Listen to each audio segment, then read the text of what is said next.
인스타 브레인 이런 제목의 책이 있는데요. 이 인스타 브레인 이 책은 그 스웨덴 출신의 작가이면서 또 정신과 의사입니다.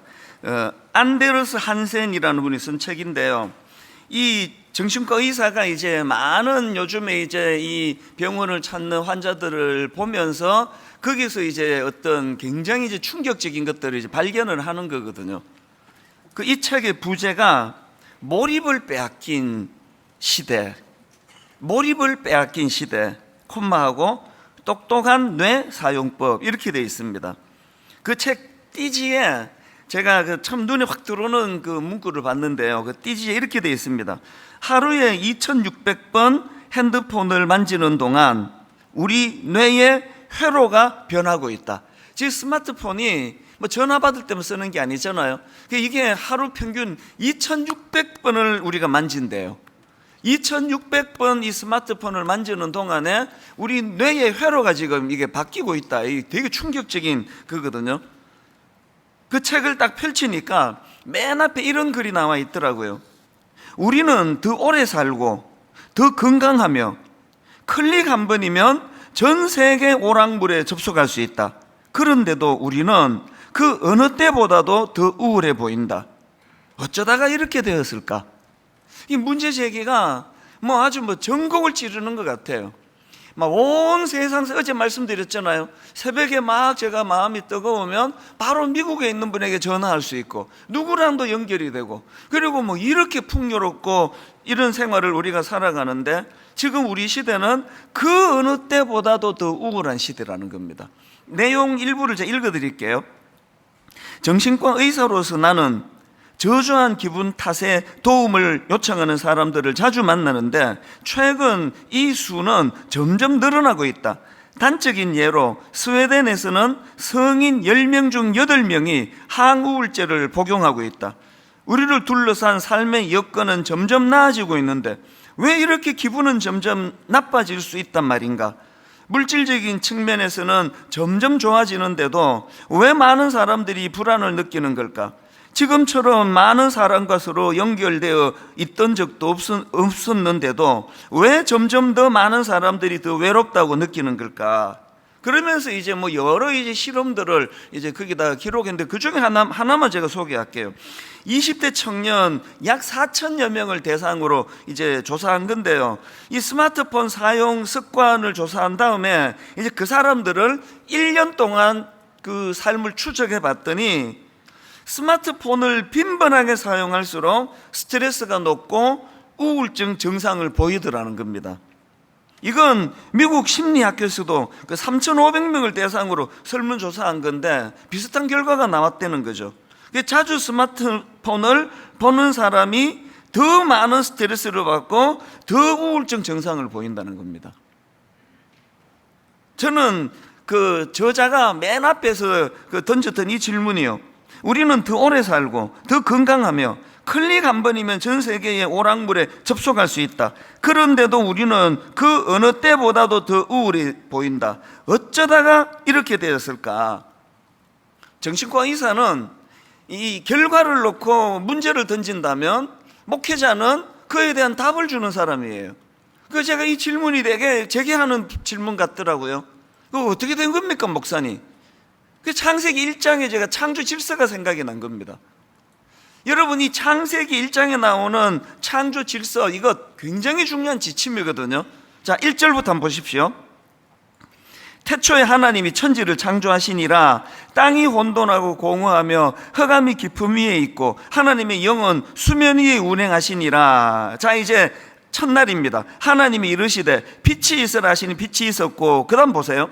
빛이 하나님이 보시기에 좋았더라. 하나님이 빛과 어둠을 나누사 하나님이 빛을 낮이라 부르시고 어둠을 밤이라 부르시니라. 저녁이 되고 아침이 되어 이는 첫째 날이니라. 그 다음 6절부터 한번 보십시오. 하나님이 이르시되 물 가운데 궁창이 있어 물과 물로 나뉘라 하시고, 하나님이 궁창을 만드사 궁창 아래의 물과 궁창 위의 물로 나뉘게 하시니 그대로 되니라. 하나님이 궁창을 하늘이라 부르시니라. 저녁이 되고 아침이 된 이는 둘째 날이니라. 하나님이 이르시되 천하의 물이 한 곳으로 모이고 뭇이 드러나라 하시니 그대로 되니라. 그리고 10절, 하나님이 뭇을 땅이라 부르시고 모인 물을 바다라 부르시니 하나님이 보시기에 좋았더라. 그리고 한 군데만 더 읽어드릴게요. 11절부터 보십시오. 하나님이 이르시되 땅은 풀과 씨 맺는 채소와 각기 종류대로 씨 가진 열매 맺는 나무를 내라 하시니 그대로 되어 땅이 풀과 각기 종류대로 씨 맺는 채소와 각기 종류대로 씨 가진 열매 맺는 나무를 대니 하나님이 보시기에 좋았더라. 저녁이 되고 아침이 되니 이는 셋째 날이니라. 뭘 강조하는가 하면은요, 이 하나님의 창조 질서는 매일매일의 삶 가운데 매듭이 있어요. 하나를 하고 매듭을 짓고 저녁이 되고 아침이 되니라. 하나를 하시고 매듭을 지어주세요. 평가가 있잖아요. 보시기에 참 좋았더라. 그리고 맨 마지막에 창세기 2장 2절 3절을 보십시오. 하나님이 그가 하시는 일을 일곱째 날에 이르시니 그가 하시던 모든 일을 그치고 일곱째 날에 뭐 했습니까? 안식하시니라. 그 다음 3절, 하나님이 그 일곱째 날을 복되게 하사 거룩하게 하셨으니 이는 하나님이 그 창조하시며 만드시던 모든 일을 마치시고 그 날에 안식하셨음이니라. 창조 원리가 뭡니까? 매듭을 짓는 거예요. 하루하루 일상, 또 순간의 삶, 그리고 그것에 대하여 돌아보고 정리하는 시간이 필요한 거죠. 제가 여러분 새벽에 일어나는 이야기를 계속 강조하는 건요, 이 말씀을 듣는 분들, 특히 우리 청년들 중에 조금이라도 영향을 받기를 원하는 겁니다. 왜 새벽에 제가 그렇게 마음을 싣습니까? 왜 지금 다른 목사님은 뭐 아내하고 갈 때는 뭐 또 그렇다 치고, 다른 목사님하고 같이 2인 1실로 호텔에 방을 배정을 받았는데 왜 그렇게 부시럭부시럭 거리면서 그 옆에 목사님 깨울 위험이 있고, 거기 다 깨요. 또 제가 부시럭거리면. 그런데도 왜 화장실로 들어가서 그 시간을 왜 가지느냐고요. 매듭을 짓는 거예요. 어떻게 매듭을 짓습니까? 어제 어떤 분을 만나고 또 어떤 세상적인 이런 일을 만나서 그 사람에게 상처를 받고 내가 또 누구에게 상처를 주고 내가 했던 어떤 행위가 또 다혈질이다 보니까 욱욱 하거든요. 저는 지금도 옛날 같진 않지만. 그래서 제가 누군가에게 상처를 준 게 없나? 우리 부목사들이 젊다고 내가 뭐 이게 자꾸 내가 무례하게 대하지는 않나? 하루를 돌아보는 매듭을 지어야 돼요. 그리고 하루를 시작하면서 새벽에 그게 뭐 호텔이든 화장실이든 제 뭐 안방이든 제 서재건 어디서든 간에 하루를 시작하면서 하나님의 창조 질서 앞에 여백을 가지, 여백. 그래서 저는 이걸 쿠션이라 그러거든요. 제가 이렇게 다혈질이고 욱하고 이런 성격인데 거의 저는 상처를 안 받는 사람이거든요. 그리고 상처를 받아도 거의 한 하루 이틀 안 넘겨요. 그렇게 막 집요하게 막 공격하고 이런 일로 막 난리가 나는 그런 때도요, 잠을 못 자본 적은 없다니까요. 매듭을 지어요. 매듭. 하루하루의 삶에 매듭을 짓는 게 필요하고요. 그 다음에 하나님께서 그 중요한 말씀을 주시잖아요. 일곱째 날에 안식을 하시고, 그리고 하나님이 그 일곱째 날에 복되게 하셨어요. 거룩하게 하셨어요. 주일을 우리가 그저 예배 한번 딸랑 드리고 의무를 다한 것처럼, 그거는 주일이 아닙니다. 주일은 주님이 영광을 받으시는 날이고 그 주님께 영광을 돌리는 사람에게 복 주시는 날이에요. 거룩하게 하셨어요. 이 주일을 그냥 뭐 하루 종일 그냥 뭐 텔레비나 보고 골프 치러 다니고 그러면서 단지 가게 문 안 열은 걸 난 주일을 지켰다고 생각하는 건 엄청난 착각이죠. 주일은 안식하는 날이에요. 목사인 제가 주일은 안식하는 날인데 놀랍게도 말씀을 전하고 옛날에 1부부터 5부까지 아침 7시부터 오후 4시 반까지 설교를 하고도 그게 안식이에요. 저에게 너무 기쁜 날이거든요. 주님이 저에게 복 주시는 날이고 주님이 저를 거룩하게 하시는 날이에요. 이게 여백이. 아까 그 정신과 의사가 보니까 이 스마트폰을 많이 쓰는 사람일수록 우울증이 더 많아지더라. 당연한 결과죠. 여러분 버스를 타시고 지하철을 타시면 끄고 핸드폰 집어넣고 여백이에요. 여백. 직장이 좀 먼 거리에 있는 분들 차 운전하면서도 그게 여백이 돼야 돼요. 그 차 운전하는 데만 몰두하시라고 생각하고 정리하고 그 하루 일과가 마치면 하루 일과에 대한 여백을 가지고 평가하는 거죠. 오늘 하루 어땠나? 오늘 내 하루 너무 그 마음이 급해서 누구에게 상처 준 적은 없나? 하루를 시작하며 그 전에 쿠션이 있거든요. 10층에서 불이 나가지고 떨어지면 다 죽어요. 그러나 그때 이제 그 소방서에서 와가지고 에어 쿠션 있는 거 막 푹신푹신한 거를 두면 안심하고 뛰어내려도 돼요. 왜? 쿠션이 있으니까요. 여러분 인생에 쿠션이 있습니까? 이걸 잡아먹는 게 스마트폰이라는 거죠. 뭐 스마트폰만 그렇습니까? 마음에 뭐 여유가 없잖아요. 이런 의미에서 저는요, 오늘 본문 1절에 나오는 거기서 유숙하니라, 다시 한번 보십시오. 또 여호수아가 아침에 일찍 일어나서 그와 모든 이스라엘 자손들과 더불어 시딤에서 떠나 요단에 이르러 건너가기 전에 거기서 유숙하니라. 준비 끝이에요. 시딤도 떠났습니다. 요단에 왔다고요 지금. 그래서 건너면 되는데 사흘을 거기서 유숙하는 게 이게 여백의 시간인 거죠. 사흘을 유숙하면서 어떤 마음으로 건너야 되는가? 뭘 의지해서 건너야 되는가? 내가 갖고 있는 게 뭔가? 내가 안 갖고 있는 게 뭔가? 이런 것들을 정리하는 시간을 가진 게 이게 저는 여기 유숙하니라 그 의미라고 생각하거든요. 중요한 건요, 이렇게 우리가 삶의 여백을 가지고 하나님 앞에 나오면요, 진짜 신기하게 하나님이 답을 주세요. 하나님께서요, 여백의 3일의 시간을 보내니까 하나님께서 이제 이 요단강을 건너는 그 방법을 가르쳐 주세요. 그 지침을 주십니다. 오늘 이걸 제가 여러분과 좀 나누고 싶은데요, 여러분이 하나님 앞에서 이제 이 지침은 이런 거예요. 우리가 뭔가 꿈을 꾸면 반드시 요단강이 나타나요. 장애물이. 우리 힘으로 못 건너는 일이, 이것 때문에 난 못해, 이런 일이 생기는데요, 그때 하나님 앞에 여백의 시간을 가지면 하나님이 지침을 주세요. 대안을 주시는 거죠. 이걸 제가 오늘 한 3가지로 정리를 해봤는데, 하나님이 하나님의 때를 기다리는 백성들에게 어떤 지침을 주시느냐 보니까, 첫째, 언약궤의 뒤를 따르라는 지침을 주세요. 2절 3절 사흘 후에 관리들이 진중으로 두루 다니며 백성에게 명령하여 이르되, 너희는 레위 사람 제사장들이 너희 하나님 여호와의 언약궤를 매는 것을 보거든 너희가 있는 곳을 떠나 그 뒤를 따르라. 6절 여호수아가 또 제사장들에게 말하여 이르되, 언약궤를 메고 백성의 앞서 건너라 하며 곧 언약궤를 메고 백성의 앞서 나아가니라. 이 언약궤는 구약에서 그 이스라엘 백성들과 함께 하시는 하나님의 임재를 상징하는 도구라는 거 다 아시죠? 이 요단강을 건너는 과정에서요, 하나님께서 당신의 백성들과 함께 하신다는 것을 상징하는 이 언약궤가 여호수아 3장과 4장 사이에 무려 이 언약궤라는 단어가 16번 나와요. 16번. 하나님의 임재를 상징하는 언약궤라는 단어가요. 뭘 이야기하는 건가요?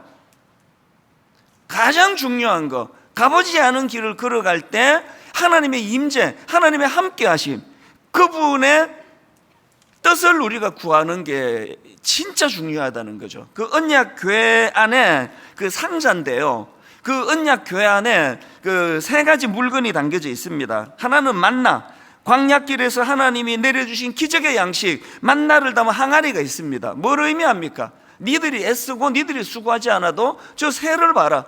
여기 이 잡초, 그 담벼락 밑에 있는 잡초를 봐라. 자기들이 애써서 먹이를 구하지 않아도 하나님이 주신다. 만나, 광야길에서 하나님이 주신 기적의 음식이 만나 아닙니까? 그게 들어있어요. 그리고 또 아론의 쌍난 지팡이, 하나님의 기적을 보여주시는 아론의 쌍난 지팡이가 거기 들어있고요. 그 다음에 십계명을 새긴 돌판이 거기 들어 있습니다. 뭘 의미합니까? 전적으로 하나님만 의지하라는 것. 이게 언약궤예요. 전적으로 하나님, 네 어떤 그 잔꾀와 뭐 경험과 뭐 이런 걸로 요단강을 건널 수 있는 게 아니라 전적인 하나님의 임재, 그분은 의지하면 가라는 거죠. 저는 이 언약궤의 뒤를 따르라, 이 하나님의 첫 번째 지침을 보면서 사도행전 17장 말씀이 생각났습니다. 세 번역으로 보십시오. 여러분의 시인 가운데 어떤 이들도 우리도 하나님의 자녀이다라고 말한 바와 같이, 그 다음 보세요. 여러분 지금 우리도 하나님의 자녀다, 그래서 여기 오신 거잖아요. 우리도 하나님의 자녀다라고 말한 바와 같이 그런 사람들이 하는 행동을 보세요. 우리는 하나님 안에서 살고 하나님 안에서 움직이고 하나님 안에서 존재하고 있습니다. 이게 크리스찬이에요. 성경책 들고 뭐 교회 왔다 갔다 하는 그 사람도 크리스찬이지만요, 다시 읽어드릴까요? 여러분의 시인 가운데 어떤 이들도 우리도 하나님의 자녀이다라고 말한 바와 같이 우리는 하나님 안에서 살고 하나님 안에서 움직이고 하나님 안에서 존재하고 있습니다. 전적으로 하나님을 의지하는 태도를 가진 그 사람이 하나님의 사람이에요. 그래서 저는 이 찬양이에요. 이 세상을 살아가는 동안에 나의 힘을 의지할 수 없으니 기도하고 낙심하지 말 것은 주께서 참 소망이 되심이라. 이게 언약궤의 정신이에요. 이 세상을 살아가는데 내 힘을 의지할 수 없는, 내 지혜를 의지할 수 없는, 그 2절도 그런 가사가 똑같습니다. 주의 길을 걸어가는 동안에 세상의 것 의지할 수 없으니 뭘 의지해서 되던가요? 심지어는 날 세상에서 가장 사랑하는 부모님도요, 너무너무 날 사랑하시는 건 맞는데요, 그 부모님을 의지해서 되는 일이 없습니다. 너무 부모님 의지하게 만드는 게 나쁜 교육이에요. 독립하는 마음을 심어줘야 되는 건 부모가 이 아이를 끝까지 책임질 수 없기 때문이에요. 요즘에 너무 우리 그 엄마 목소리가 크시는 거 그 아이에게 위험해요. 우리가 그 아이를 책임지지 못합니다. 뭘 의지해서 되던가요? 그래서 우리가 주의 길을 걸어가는 동안에 세상의 것 의지할 수 없으니, 세상의 것 의지할 수 없으니 감사하고 낙심하지 말 것, 주께서 참 기쁨이 되신다는 걸 자꾸 알아가야 되는 거죠. 제가 오늘 이 설교 제목을요, 이전에 지나보지 못한 길, 이렇게 잡았는데 이것도 본문에서 그대로 따온 겁니다. 4절입니다. 그러나 너희와 그 사이 거리가 2000규빗쯤 되게 하고 그것에 가까이 하지는 말라. 그리하면 너희가 행할 길을 알리니, 그 다음 보세요. 너희가 이전에 이 길을 지나보지 못하였음이니라. 잘 들어보세요. 우리 모두가 다 이전에 지나보지 못한 길을 가는 사람들이에요. 이렇게 구약시대 때 하나님의 임재의 상징을 언약궤로 주시고 그 언약궤를 앞세우면서 그렇게 살아가라 그러셨다면, 오늘 우리 시대는 성경입니다. 지금 언약궤 뒤따르지 않습니다. 없습니다. 저는 시편 119편 105절, 주의 말씀은 내 발의 등이요 내 길의 빛이니이다. 우리 부모가 먼저 이거 한번 살아내시면 좋겠어요. 이론이 아니고 부모가 먼저 이걸 한번 살아내시는 거죠. 그럼 그걸 자녀들에게 전해줄 수만 있다면, 골로새서 3장 16절, 그리스도의 말씀이 너희 속에 풍성히 거하여 모든 지혜로 피차 가르치며 권면하고 시와 찬송과 신령한 노래를 부르며 감사하는 마음으로 하나님을 찬양하고. 저는 지금 우리 다락방이 지금도 너무너무 건강하지만 영적인 다락방이 되기를 원하거든요. 순장님들 입에서 나오는 언어가 너무너무 영적이기를 원하거든요. 그러려면은 지도자들이 어떻게 해요? 말씀이 풍성해야 영적인 이야기를 할 수 있는 거 아니냐고요. 이게 첫 번째 지침이에요. 두 번째 지침이 뭐냐? 너 자신을 성결하게 하라는 거죠. 요단강을 건너기 위해서 5절입니다. 요수아가 또 백성에게 이르되 너희는 자신을 성결하게 하라. 여호와께서 내일 너희 가운데 기이한 일을 행하시리라. 이게 여러분 그 백성들 입장에서 좀 생뚱맞은 그 지침이잖아요. 아니 지금 그 요단강을 건너려고 3일을 지금 어떻게 해야 되나 유숙하고 있는데 육적으로 말하자면 뭐 목욕해라, 옷 갈아입으라, 뭐 또 성결해라. 이게 되게 생뚱맞잖아요. 아니 지금 요단강을 건너는 거하고 스스로를 성결하게 하는 게 이게 무슨 상관이냐고요. 근데 여러분 여기에 막 엄청난 상관이 있습니다. 5절을 다시 한번 보세요. 무게를 뒤에다 두고요. 요수아가 또 백성에게 이르되 너희는 자신을 성결하게 하라. 여호와께서 내일 너희 가운데에 기이한 일들을 행하시리라. 우리가 주제를요 이번에 기이한 일들을 행하시리라 그러니까 막 자꾸 이것만 따라하고 그러는데요, 진짜 무게중심은 앞에 있습니다. 기이한 일들을 행하시리라고 주님 말씀을 주시면서 지침이 뭐예요? 홍해를 가르고 요단강을 건너게 하는 건 내가 한다. 그럼 네가 뭐 해야 되겠니? 무슨 말씀인지 아시겠습니까? 왜 성결하라는 말씀 주시는지 아시죠? 건너는 일은 내가 한다. 내가.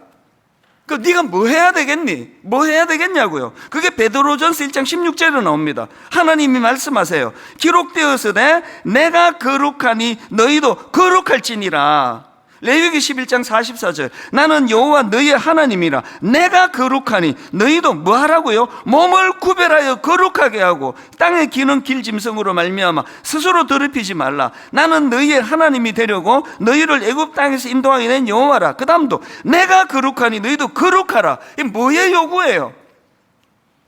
홍해를 가르느니 내가 한다. 요단강을 가르느니 내가 한다. 분당 우리 개척할 때 수없이 주신 말씀이에요. 뭐하러 네가 그렇게 자꾸 긴장하느냐고. 그 교회가 네 거냐고. 하나님이 요구하시는 게 이거예요. 그 일 내가 한다. 그러니까 내가 거룩하니 너가 이 은혜를 누리려면 나와 성품이 같아야 되잖아. 속성이 같아야 되잖아. 이게 지금 두 번째 지침이라니까요. 그래서 여러분 우리가 그 거룩해지는 거, 성결한 거, 이거 우격다짐으로 되는 게 아니고요. 누가 거룩해지는지 아십니까? 여러분 누가 거룩해지는지 아세요? 이 하나님의 일하심에 대한 기대감을 가지는 사람이 거룩해지는 겁니다. 무슨 말이냐? 여러분 제가 맨날 그런 얘기 하잖아요. 내가 지금 60대지만 내 생애에 가장 좋은 건 아직 오지 않았다고. 놀랍게도요 30대 때도 그 말했는데 40대가 더 좋았고요, 40대 때도 그 말했는데 진짜 50대가 더 좋았고요, 50대 때도 그 말했는데 전 지금이 진짜 좋아요. 지금이 저의 전성기예요.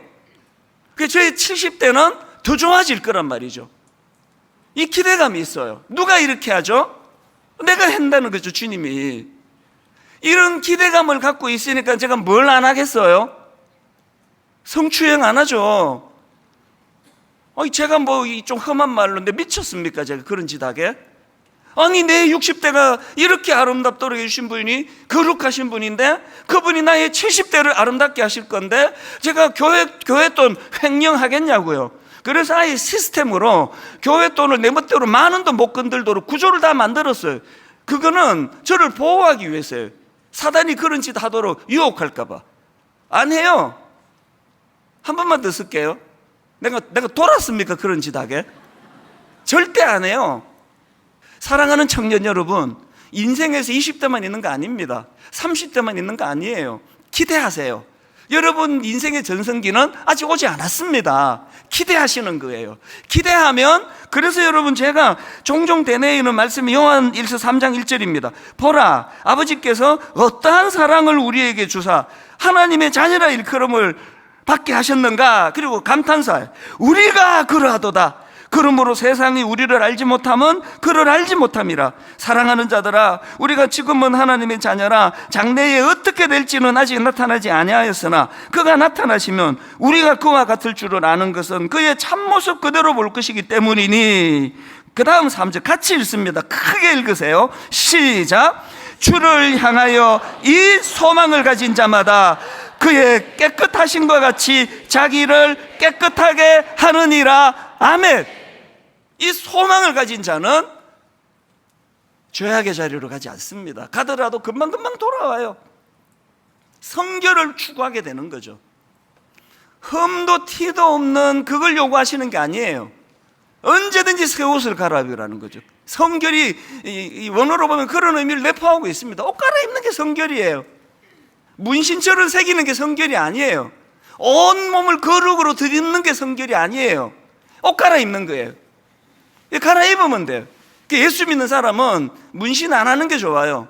뭐든지 사귀는 거 좋지 않아요. 언제든지 씻으면 없어지도록, 언제든지 갈아입을 수 있도록, 이 성결이에요. 그래서 모였잖아요.